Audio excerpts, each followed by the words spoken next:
네, 여러분 안녕하세요. 미국을 말하다 아메리카노의 전혜성, 양규철 인사드립니다. 네, 반갑습니다. 반갑습니다. 네, 오늘은 지난 시간에 이어서 미국 생활 얘기를 해보려고 하는데 미국에 살면서 좀 불편한 얘기를 해보려고 해요.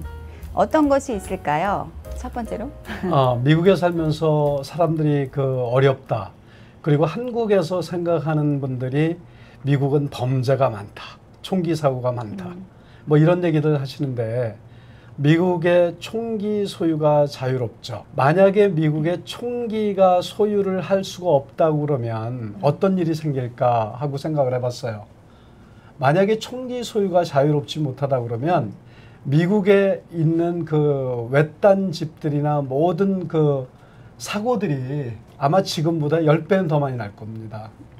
예를 들면 어떤 사고? 그러니까 예를 들어서 그럼요. 목장 같은 데 이렇게 단독주택이 살고 있으면 밤에 강도들의 타겟이 되고 늘 사고가 나고 죽을 거예요. 그런데 미국 강도들은 집안에 누가 있으면 강도짓을 하러 들어가지는 않습니다. 왜냐하면 총기가 있을 거라는 가정하에 그런 것들 서로 조심하는 거죠. 그렇죠. 그래서 그런지 여러분들도 미국에 여행을 와보신 분들은 아시겠지만 집들이 너무 오픈돼 있어요. 한국처럼 담이 뭐 이렇게 높이 쌓여 있다든지 꼭 예를 들면은 도둑이 이렇게 점프할 필요도 없이 다 이렇게 프런트 야드 다 이렇게 오픈돼 있기 때문에 저도 참 어떻게 저렇게 오픈해 놓을까 했는데 문제는 안에 총기가 있는 거죠. 미국 사람들이 서로 만나면 굿모닝하고 하이하고 이런 문화들이 어떻게 보면 예의가 있는 그런 좋은 문화일 수도 있지만 반대로 생각하면 상대방에게 함부로 했다간 내가 총을 맞을 수도 있다라는 그런 가정하에 모든 사람들이 활동하고 생활을 하기 때문에 예를 들어서 자동차를 운전하고 가다가 난폭 운전을 하는 사람이 있다고 그래서 우리나라처럼 차 세워놓고 야구 방망이 휘두르고 이런 일이 없단 말이에요. 그렇죠. 왜냐하면 상대방의 어떤 여자나 아주 얌전하게 생긴 남자라도 총기를 가질 수 있다라는 가정이 있기 때문이에요. 네. 그리고 우리가 어렸을 때 북한이 인민의 무장화라는 얘기들을 하잖아요. 그렇죠. 그죠? 그런 얘기를 들어보셨지만 미국의 이 3억의 인구가 총기를 가지고 있다라고 그러면 이것도 안보에 상당한 영향을 갖게 되는 거죠. 그렇죠. 이 4.29 폭동, LA 폭동을 보셨지만 총기를 소지하고 있었기 때문에 그나마도 한인타운의 일부를 지킬 수 있는 그런 근원이 됐었어요. 만약에 총기가 없다 그러면 무방비로 속수무책으로 당할 수밖에 없는 그런 상황이 됐을 거다 이 얘기죠. 근데 그 총기 소유를 누군 할 수 있나요? 적법하게 총기 허가를 소유할 수 있는 허가를 받으면 총기 소지를 할 수 있습니다. 그 대신에 총기를 보이지 않게 캐리를 할 수 있고요. 그리고 지문을 찍고 FBI나 이런 경찰로부터 신원조회가 완료된 상황에서 총기를 캐리할 수 있습니다. 그러면 총기 소지는 18세 이상이 가능하고 그리고 이제 21살 이상의 경우는 권총은 21살이 넘어야 소지를 할 수 있죠. 그러니까 이제 장총은 18살이면 되고요. 그럼 총기 소유가 굉장히 쉽네요. 자유로운 나라이기 때문에 그만큼 서로 조심하라는 의미라고 생각하시면 되겠어요. 그만큼 어떻게 보면 굉장히 좀 위험할 수도 있다는. 사실 저희가 이런 총기 소유에 대해서 토픽을 갖자 그러면 하루 종일 걸릴 것 같아서. 자, 요 정도로 마무리하시죠. 네. 총기는. 그래서 제 주변에서는 미국에 총기 소유가 가능하기 때문에 미국에 유학을 오고 싶었는데 영국으로 간 경우를 봤어요. 다음에는 또 뭐가 있을까요? 이제 우선은 말의 문제겠죠. 영어. 언어 소통에 대한 문제인데 어떠세요? 지금 미국에 살면서 영어 때문에 스트레스 받으시나요? 언어 소통의 문제, 맞아요. 그 부분이 미국에서, 그러니까 한국 사람들이 예를 들면 어떤 걸 얻고자 할 때 커뮤니케이션 방법이 굉장히 중요하잖아요. 아다르고 어다른 건데 상대방이 받아들인 입장에서. 근데 미국에서는 제가 느낀 건 한국처럼 말을 안 하고 얌전하게 있다 그래서 알아서 해주는 경우가 절대 없고요. 다 모든 걸 표현을 해야 돼요. 그리고 조금만 뭐가 정말 마음에 안 들면 매니저를 부를 정도로 이렇게 굉장히 익스프레시브 해야지만 본인들이 이렇게 좀 편안한 생활을 할 수가 있어요. 근데 이제 이런 경우는 우리 전 박사 같은 경우에는 영어가 좀 되는 사람 얘기고 미국에서는 이제 영어를 처음 오시면 우선 영어 울렁증이 좀 생기죠. 뭐 잘하던 것도 잃어버리고 어떻게 얘기해야 될지 근데 제가 말씀을 드리지만 미국에 온 한국 사람이 영어 못하는 건 당연한 얘기예요. 당연한 얘기죠. 근데 이제 그 불편한 점은 사실은 미국인들 입장에서는 아직 준비가 안 됐다고 볼 수 있어요. 그래서 아직 준비가 안 됐는데 내가 왜 이렇게 이 사람을 하이어해야 되고 그리고 컬래버레이션을 해야 되나 이렇게 볼 수도 있기 때문에 전문적인 그 본인들이 어떤 분야에 있다 그러면 그런 전문적인 그 영어를 구사할 수 있을 정도의 좀 준비가 필요하다는 걸 말씀을 드리고 싶어요. 아니면 사실 이런 어떤 네트워크 사이에 들어왔을 때도 아, 저 사람은 무슨 말 하는지 난 모르겠는데 이제 이런 말들을 미국인들끼리 할 수가 있어요. 근데 그래서. 이제 제가 그 각 나라 사람들하고 이렇게 얘기를 해보면 정말 월남 사람, 중국 사람, 일본 사람 영어하는 게 다 틀려요. 그리고 발음들도 틀리고. 근데 어차피 그 미국이라는 데는 인종차별이 보이지 않게 존재를 해요. 어떻게 보면 언어 차별도 존재를 합니다. 그러니까 제가 수도 없이 많은 사람들하고 그 커뮤니케이션을 해야지 먹고 사는 직업을 가졌는데 어떤 사람은 내가 말을 하면 100% 언더스탠을 해요. 근데 어떤 사람은 0%도 이해하지 않으려고 전화를 받는 미국 사람이 있어요. 그래가지고 미국에서 태어난 한국 아이를 시켜서 전화를 하게 하면 역시도 그 사람 말을 못 알아듣습니다.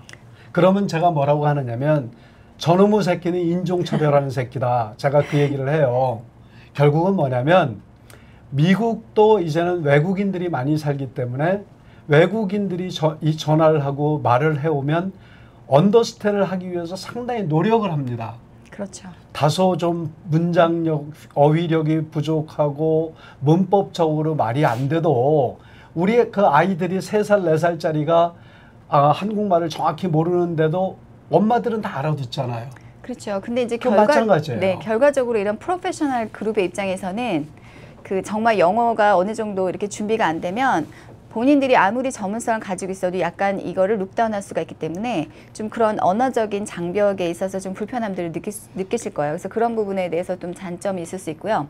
그래서 본인들이 가지고 있는 거 이상을 보여줘야지 그나마 인정이 되기 때문에 일반 미국인들이 예를 들면 80% 본인들이 이제 캐퍼빌리티가 된다. 그러면 외국인들 입장에서는 그거를 120, 150을 해야지 그만큼 동등한 인정을 받아요. 왜냐하면 언어 부분에서 약간 장애가 있기 때문에 그래서 그런 부분들을 좀 이렇게 그 리마인드 하시고요. 그래서 그 진짜 본인들이 미국에 와서 이 주류 사회에서 뭔가를 해보고 싶다. 프로페셔널들하고 뭔가 같이 어깨를 나란히 하고 싶다. 그러면 이 언어 장벽을 좀 극복을 하시라는 말씀 드리고 싶고요.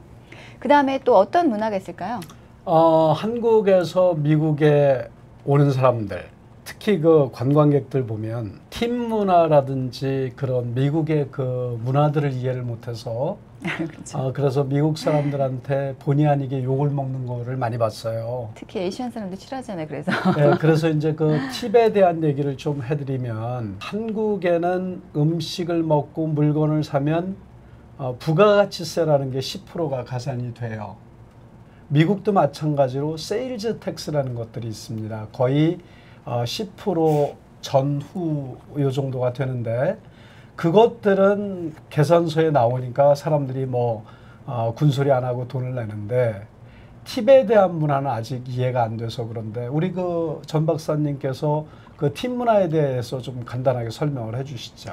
팁 문화는 보통 이제 우리가 뭐 택시 요금도 사실 팁을 지불해야 되고요. 보통 이제 15%에서 뭐 20% 하고 그리고 레스토랑 같은 경우도 뭐 15%에서 25%, 호텔 같은 경우 사실 20% 이상을 줘야 되죠. 그만큼 서비스가 더 고급화되어 있기 때문에 그래서 이제 이런 팁 문화를 하물며 음식이 마음에 안 들고 여기에 뭐 진짜 머리카락이 떨어져도 그건 팁 문화이기 때문에 그건 당연히 페이를 해야 된다고 생각을 하시고 주문을 하세요. 비싼 거 주문하실 때 여기에 20%를 붙이면은 그만큼 또 가격이 오르는 것, 그만큼 그 업이 되기 때문에 그 어떤 상대방이 뭐 식사를 대접할 땐 특히나 그런 부분 신경을 쓰셔가지고 가능하면 좀 리저너블한 그 메뉴를 선택을 하시고 그리고 그 굉장히 무례하게 봐요. 팁을 이렇게 그 주지 않으면 다음에 올 때도 사실 좋은 대접을 못 받죠. 기억을 하거든요. 그 친구들도.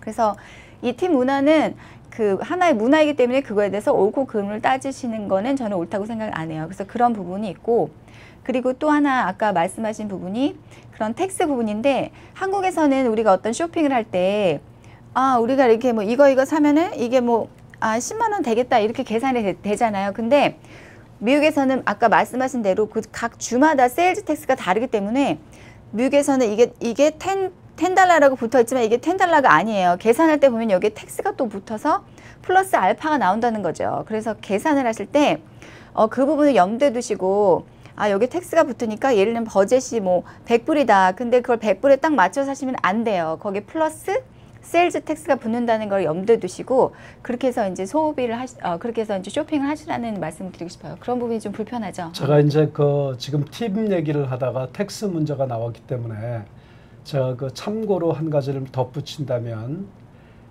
텍스라는 거는 모든 공산품에는 다 들어갑니다. 예를 들어서 하드웨어라든지 뭐 신발이라든지 옷이라든지 모든 것들 하다못해 자동차까지도 텍스가 들어가고요.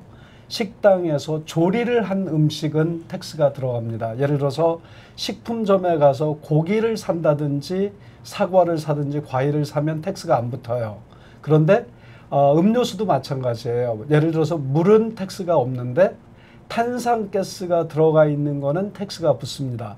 그러니까 이제 그런 것들을 좀 감안을 하시고 어떤 것들이 텍서블이고 어느 것들이 난 텍서블인지 그런 것들을 좀 생각하실 필요가 있고요. 그 다음에 아까 말씀하신 대로 택시, 호텔, 식당 갖가지 서비스를 받는 분야의 모든 곳에는 그곳에는 팁을 주는 문화가 있다라는 그런 것들을 생각하시면 되겠어요. 그래서 혹시 주변에서 많이 보셨는지 모르겠는데 한국에서 미국으로 예를 들면 이민을 오시는 분들 중에서 본인들은 기술이 없는데 여기에 서비스 팁 문화가 굉장히 잘 되어 있고 그 팁으로만도 이렇게 먹고 사는데 지장이 없다고 생각을 하기 때문에 미용 기술이라든지 뭐 네일이라든지 이런 기술을 배워서 오시는 분들이 있어요. 네. 그 정도로 팁이 만만치가 않은 수익 구조 중에 하나죠. 그래서 식당에서는 웨이트레스들 음식을 서브하는 분들은 보통 미니멈 웨이지를 받아요. 그리고 팁을 받아서 팁을 갖다가 주방에 있는 사람과 모든 서빙하는 직원들을 그동안 일했던 돈을 모아서 나누기를 해서 가져가는 그런 수익을 나누는데 그것도 상당히 큰 몫이 된다고 들었습니다. 그리고 좀 아까 네일이나 미용에 대한 얘기를 하셨는데 미국에는 네일도 마찬가지고 미용도 마찬가지로 라이센스를 요구를 합니다. 그래서 미국의 미용 학교에 가서 소정의 교육을 받고 면허증을 받아야 일을 할 수 있고요. 지금 미국에는 월남 사람들이 상당히 손톱 관련 비즈니스를 많이 해요. 그 이유가 뭔지 아세요? 손재주가 굉장히 한국 사람 못지않게 좋다고 하죠. 지금 이제 우리 전 박사님은 손재주를 말씀을 하시는데 원래 월남 폐망하고 관계가 있는 게 바로 손톱 소지에 관한 직업입니다. 그게 이제 어떻게 됐냐면 월남이 폐망하면서 보트피플이 미국으로 많이 왔어요. 그래서 그 사람들을 미국 정부에서 어떻게 도와줄 것인가 연구를 하다가 한 것이 네일 사롱을 오픈하면 지원을 많이 해줬습니다. 그래서 그 사람들한테 손톱 관리하는 기술을 가르치고 네일 사롱을 문을 열면 갖가지 혜택을 줬죠. 그래서 지금 뉴욕에서 캘리포니아에 이르는 모든 네일 사롱의 약 한 70% 80%는 월남 여성들이 일을 하고 있는 그런 추세입니다. 그런 비하인드 스토리가 있었네요. 왜냐하면 제가 이렇게 주변에 봐도 베트남 커뮤니티들 중에서 성공한 분들이 다 네일 살롱을 여러 개 갖고 계시더라고요. 그게 바로 이제 네. 돈을 받고 하는 것도 중요하지만 팁을 많이 받았다라는 그런 근거가 되기도 하죠. 그래서 결국은 팁 문화 때문에 미국에서 살기 불편한 이유가 우리가 헤어살롱을 가거나 미국인들이 서비스를 해야 되는 그런 직업군에서는 다 비용이 비싼 거예요. 제가 이제 이런 생각을 해봤어요. 왜 월마트나 기타 이런 유통업체들이 이런 이제 미국에 사는데 이렇게 저희는 좋지만 왜 이렇게 리턴의 문화가 잘 돼 있을까를 생각해 봤는데 이런 부분들이 미국인들은 굉장히 소송에 익숙해져 있다 이 생각을 하거든요. 그래서 이제 그런 매니팩처리나 아니면은 어떤 서비스를 딜리버리 하시는 분들이 소송을 당하지 않기 위해서는 사전에 이제 그런 리턴 팔러스라든지 아니면은 마음에 안 들었을 때 환불하는 거 이런 것들이 이런 정책적으로 이미 구비가 되지 않는가 그런 생각을 해봤거든요. 네, 소송이 많습니다. 미국은 미국에서 살려고 그러면 몇 사람하고 친해야 된다는 얘기가 있죠. 보험, 변호사, 그다음에 뭐 회계사? 부동산업자, 회계사 그런 사람들하고는 친해 놔야 불이익을 받지 않는다는 그런 얘기도 있는데 변호사가 여기는 그 법과대학이 워낙 많고 맞아요. 1년에 쏟아져 나오는 변호사 숫자가 상당히 많기 때문에 상당히 어려운 변호사도 많이 있어요. 먹고 살기도. 그러다 보니까 공익소송을 하는 그리고 단체 집단 소송을 하는 변호사들이 많이 있죠. 예를 들어서 휠체어가 못 들어간다고 그걸 갖다가 소송을 건다든지 가게에서 미끄러져서 넘어져 다쳤다든지 그리고 아까 말씀하신 대로 물건을 반납을 하는데 리턴 팔리시가 잘못됐다고 소송을 하고 그다음에 골프장에서 골프채 잃어버렸다고 소송을 하고 그래서 모든 것들을 보면 모든 그 비즈니스마다 그 규정 약관 같은 것들이 있어요. 그래서 약관 같은 것들이 잘 돼 있어서 어떤 경우는 치료를 보상을 해주고 어떤 경우는 안 해준다라는 명백한 그런 규정들을 잘 놔둔 것을 잘 보셔야 됩니다. 근데 참 그 규정을 다 읽기가 번거롭긴 하죠. 그렇죠. 그래서 쉬운 말로 가게를 가보시면 우리는 서비스를 거절할 권리가 있다라고 써 있기도 해요. 그게 무슨 말씀이냐면 무조건 어떤 그 말도 안 되는 서비스를 강요하거나 뭐 괜히 그 주인을 피곤하게 하고 그러면 나가라고 할 수 있는 권리가 있다라는 얘기죠. 그리고 골프장이나 어디 파킹랏 같은 데 가면 여기서 자동차가 파손되거나 도난을 당해도 우리는 책임이 없습니다. 라는 문구가 붙어 있는 사인이 붙어 있죠. 네, 아주 많이 흔히 볼 수 있는 것 같아요. 그러니까 이제 그런 것들이 별거는 아니지만 거기에 붙어 있는 것들이 곧 하나의 약관이 되는 거죠. 그렇죠. 그래서 미국에 사시면서 예를 들면은 그 어떤 비즈니스를 하시려고 하시는 분들이 있으시면 그런 것들 어떻게 그 소송들을 피해갈까도 연구를 많이 하셔야 되고요. 그 말씀하신 대로 제가 한국에 있을 때도 한국에서는 변호사들이 굉장히 목에 힘을 많이 주잖아요. 그럼요. 근데 미국에서는 사실 세일즈맨하고 같다고 이렇게 얘기할 정도로 변호사들이 너무나 많아요.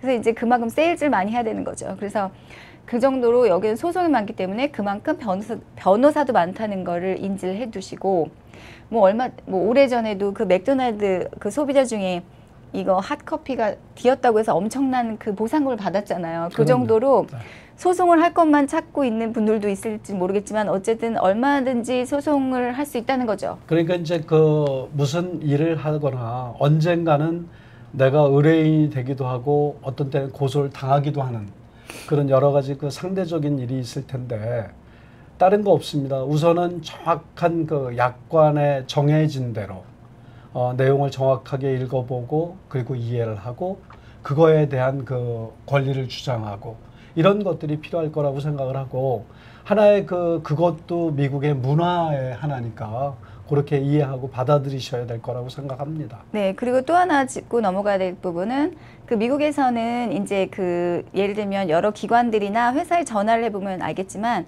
이런 모든 자동응답기가 너무 보편적이에요. 그래서 상대적으로 인건비가 비싸기 때문에 그 모든 인력을 다 하이어할 수 없어서라는 생각도 들거든요.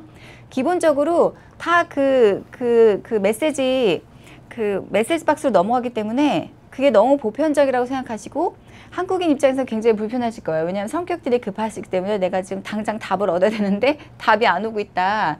그래서 이제 계속 이게 어떻게 보면 이제 메시지 그 응답기로 넘어가서 그걸 되게 불편해 하시는 분들이 많은데 그것도 저는 하나의 문화라고 생각을 해요. 그들이 나중에 체크를 해가지고 중요한 게 있으면은 우선순위대로 이렇게 또 리턴을 하는데 그 리턴 콜이 당일날 갈 수도 있고 며칠 뭐 이내로 갈 수도 있어요. 그래서 제가 그 영사관 사이트에서도 한번 이렇게 보다가 어떤 분이 엄청나게 심하게 얘기를 하시더라고요. 연락이 안 된다고. 그래서 이제 서비스가 어떻게 이렇게 되냐 뭐 이런 컴플레인을 많이 하시는데 미국에서는 참 그런 부분에 있어서 미국에 계신 분들은 당연하다고 생각을 하시더라고요. 미국은 기다림의 문화다라고 얘기하시는 것 같습니다. 그래서 어디 관공서를 가거나 어디를 가거나 줄 서 있는 것들이 당연해요. 그런 것들 그리고 기다리는 거 그다음에 내 차례가 되기까지 누구도 컴플레인하지 않는다라는 거죠. 그래서 오늘은 이렇게 미국에 살면서 불편한 점을 이렇게 짚어봤는데 그럼에도 불구하고 여러분들이 보시는 밸류가 있을 거예요. 미국에 여러 가지 장점들이 많이 있잖아요. 저희가 얘기했듯이 뭐 교육 문화라든지 아니면 여러 이제 뭐 그 사회 보장 제도 그런 부분들, 뭐 다름을 인정하는 문화, 뭐 그 여러 가지가 있을 텐데 또 하나는 이제 뭐 기회들이 많이 있다는 거. 그래서 그런 부분들의 밸류를 보시고 선택을 하시면 좋을 것 같아요. 그래서 오늘도 이렇게 청취해 주셔서 감사드리고요. 그리고 거기 유익한 정보 받으셨으면 좋아요랑 구독 버튼 잊지 말고 눌러주시면 감사하겠습니다. 네, 그럼 여기서 이렇게 마치겠습니다.